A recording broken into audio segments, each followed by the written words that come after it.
देखिए तीज है भोलेनाथ के गीत गाओ तनी तीज के अतनीर भेद रौरा सोइए महादेव सब धनवा ले गइले छो यारे अतनीर भेद रौरा सोइए महादेव सब धनवा ले गइले चोर यारे धानवा में धन शिव के बासा बैलवा से हो धनवा ले गइले चोर आरे धानवा में धनवा शिव टूट ही मड़ैया से हो धनवा ले गइले चोर आरे रतनीर भेद रौरा सोइए महादेव सब धनवा ले गइले चोर आरे धानवा में धनवा शिव के तीर डमरुआ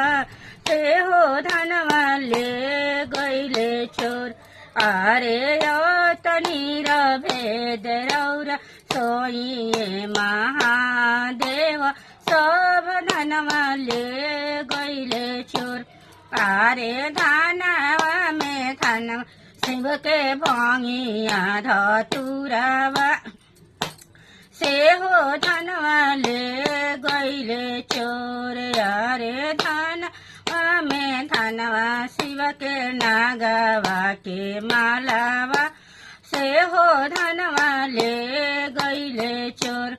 आरे अतनीर भेद रौरा सोइए महादेव सब धनवा ले गइले चोर आरे धानवा में धनवा शिव के भूत बये तालावा से हो धनवा ले गइले चोर आरे धानवा में धनवा शिव के बिछुआ कुंडलवा से हो धनवा ले गइले चोर देखिए।